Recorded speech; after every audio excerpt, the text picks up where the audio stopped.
Brautagengi námskeið fyrir konur sem að vilja koma viðskiptahugmyndum sinni í framkvæmd eða eru jafnvel byrjaðar að reka fyrirtæki.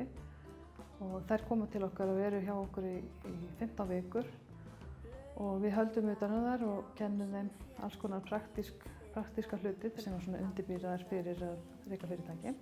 Við erum með þessi námskeið 2 sinnum á ári í Reykjavík og svona að meðaltali 1 sinni á ári á Akureyri. Við höfum verið gríðarlega víða landið og alls staðar þar sem hefur komið upp þörf, þar sem kannski svona 7 til 10 konur taka sig saman og hafa áhuga á að koma með námskeið, þá höfum við reynt að verða við því.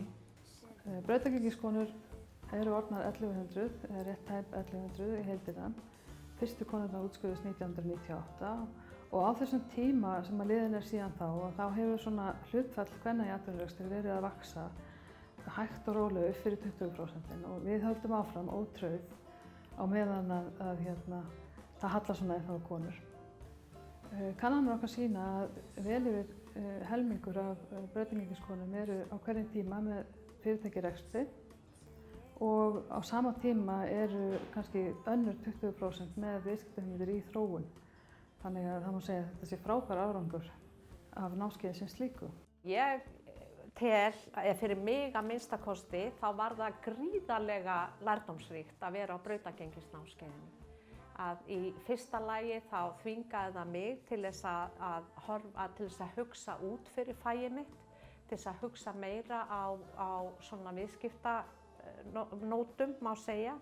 Að heyra það sem aðra konur voru að gera og fá þetta svona svolítið nær mér í raunveruleikanum að það væri hægt að gera meira en bara nota EHF fyrir debit og kredit. Það væri hægt að jafnvel slá lán og byggja og kaupa og gefa það kosta pening, að búa til pening og svoleiðis hugmyndir ég fékk fullt af hugmyndum þarna og varð miklu óhræddari við að hrinda þeim í framkvæmd. Mér fannst þetta alltaf vera bara ég einhver sem væri ekki að fara að gera neitt svona og svo væri bara allir hinir sem væru með svona alvörurekstur. En það breyttist svolítið þarna. Ég myndi segja bara að góður íslensku go for it. Ekki á þess að hugsa. Ég held að við konur séum oft þannig að við erum búin að reikna dæmi svolítið til enda og sjá að þetta gangi fjárhagslega. En þegar við erum að sjá að þetta sé svona alveg það bil að ganga, að þá bara að fara af stað og hugsa svolítið stórt.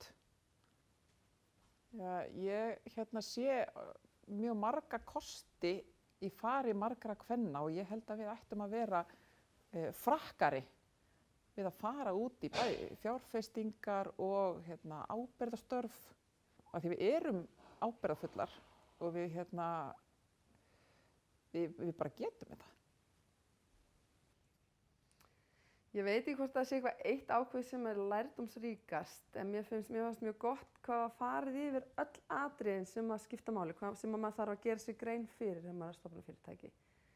Það fannst mér mjög gott og svo náttúrulega þarf maður sjálfur aðeins að kafa ofan í það eftir á og svona, en að fara yfir öll atriðin held ég að mér hafa fundist best við námskeiðið.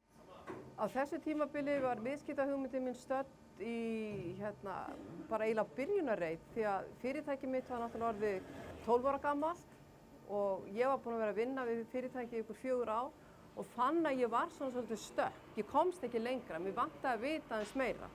Ég var búin að gera svona fullt af vitleysum og læra þig hardvei og þurfti núna svona fagfólk til að kenna mér að fara áfram.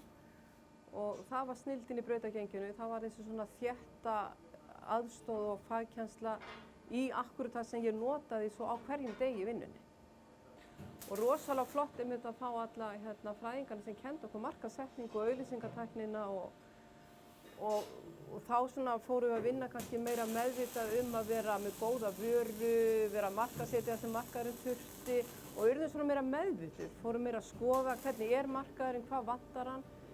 Eftirminnilegast eru náttúrulega þessar frábæru konur sem ég var með og sem komu alls staðar á landinu. Við hittumst tvisvar, hóparnir, á Vestfjörðum og sunnan og norðan, fórum yfir heiðar í brjáluðum veðrum og ofsalega gaman að sjá allar þessar kraftmiklu og flottu konur. En mín skilaboð til frumkvöðla eru kannski þessi: